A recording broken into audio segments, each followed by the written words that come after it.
खबर है मऊगंज जिले से, जहां मऊगंज के विधायक की जिद के आगे पुलिस विभाग और प्रशासन पूरी तरह से नतमस्तक होता नजर आ रहा है। अक्सर धरने पर बैठकर अपनी जिद मनवाने वाले मऊगंज विधायक शुक्रवार की रात एक बार फिर नाटकीय ढंग से एक फरियादिया के घर सहित कलेक्ट्रेट कार्यालय में देर रात तक धरने पर बैठकर नाबालिग किशोरी के मामले में पुलिस के खिलाफ कार्रवाई की मांग पर अड़ गए। रात तकरीबन 1 बजे तक कलेक्ट्रेट कार्यालय में डटे विधायक उस वक्त धरने से उठे जब संबंधित लौर थाने के प्रभारी सहित बीट प्रभारी को निलंबित कर दिया गया और अंततः विधायक की जिद के आगे पुलिस अधिकारियों को नतमस्तक होना पड़ा। देखिए, हमारे यहाँ एक लव जिहाद का मैटर है और जो बहुत शर्मनाक है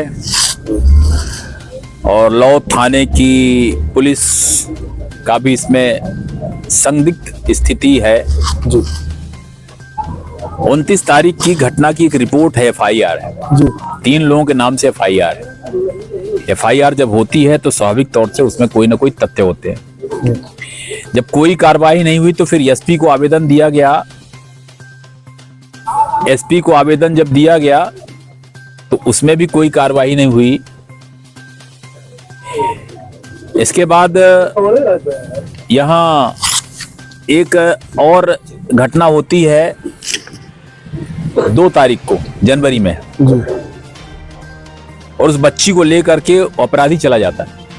उसके ऊपर तमाम प्रकरण है, वो आरोपी है और वो आरोपी और भी पुराने अपराधों में आरोपी उसको बनाया। 2 तारीख की घटना की रिपोर्ट थाने में नहीं ली जाती, उल्टा 40,000 रुपए की मांग की जाती है। अगले दिन बुलाया जाता है, अगले दिन भी रिपोर्ट नहीं की जाती। उल्टा पुलिस की साठगांठ से वो बच्ची को बहला फुसा करके अपने बस में करके बच्ची की तरफ से एक दिया जाता है। भाई, जब वो आरोपी जब रिपोर्ट लिखाने गए तो आपने क्यों नहीं किया? किसी की रिपोर्ट लिखना चाहिए, नहीं किया। इसके बाद उन्होंने 9 तारीख को SP के यहाँ आवेदन दिया।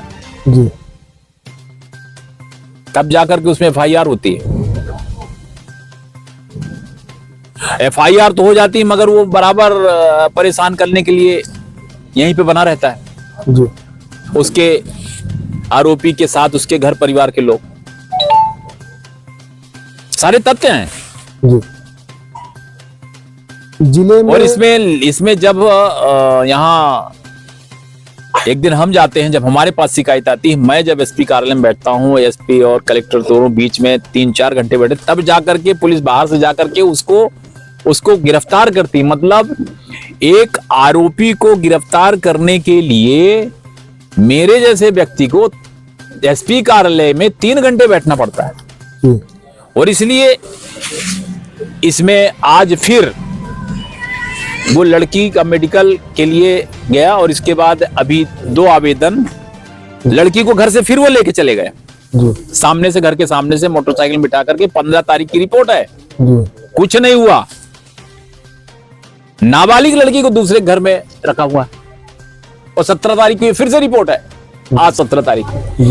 यानी 29 तारीख से रिपोर्ट करते करते 29 अक्टूबर से लेकर के आज 17 जनवरी तक के बीच में 7 बार इसने फरियाद किया, अलग अलग समय पर जी। और आरोपी और उसके घर के लोग खुलेआम घूम रहे हैं। आज जब मुझे पता चला और इन लोगों ने मुझे बताया कि ऐसी स्थिति पुलिस नहीं सुन रही है, तो मुझे वहां से प्रयाग से मुझे यहां आना पड़ा। प्रयाग से सीधे आया हूं, यहां से सीधे प्रयाग जाऊंगा, मगर इसका पहले खुलासा करने के बाद ही जाऊंगा। मैं कर्म क्षेत्र में हूं तो उसको मैं अपने धर्म क्षेत्र का काम करते करते कर्म भूलूंगा नहीं और इस काम को छोड़ूंगा नहीं। इसमें जो अपराधी हैं, जो आरोपी हैं, उस आरोपी को पकड़ा जाएगा और अगर उनका आरोप सिद्ध होते हैं तो उनको सजा दिलवाना है, ये हमारा काम। दरअसल यह पूरा मामला मऊगंज जिले के लौर थाना क्षेत्र के सीतापुर गांव की एक नाबालिग किशोरी का है। मामले में एक आदतन अपराधी मुस्लिम युवक पर किशोरी को पहले बहला फुसलाकर उसका अपहरण करने सहित लव जिहाद का आरोप लगा है। मामले में आरोपी की मुंबई से गिरफ्तारी होने के बाद भी मऊगंज विधायक स्थानीय लौर थाने की पुलिस पर लापरवाही बरतने सहित आरोपी को संरक्षण देने और पीड़ित परिवार से पैसों की मांग करने सहित अन्य आरोप लगाते हुए कार्रवाई की मांग पर अड़ गए।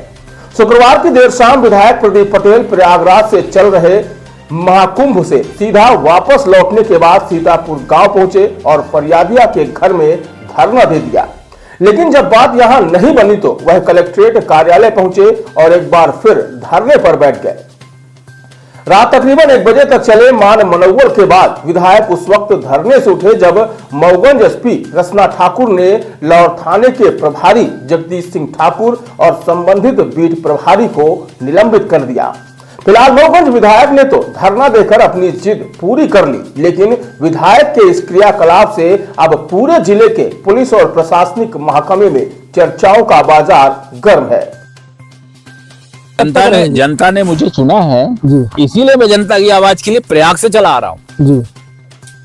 जनता की आवाज को सुनना मेरा धर्म है और मैं अपने धर्म के अनुसार जो मेरे कर्तव्य हैं उसको पूरा करूंगा, चाहे मैं देश के किसी कोने में भी रहूंगा तो मैं अपनी जनता के लिए आता रहूंगा। इसमें जो जो मेरे संज्ञान में आता जाएगा मैं वो सब करता, सबके लिए काम करूंगा।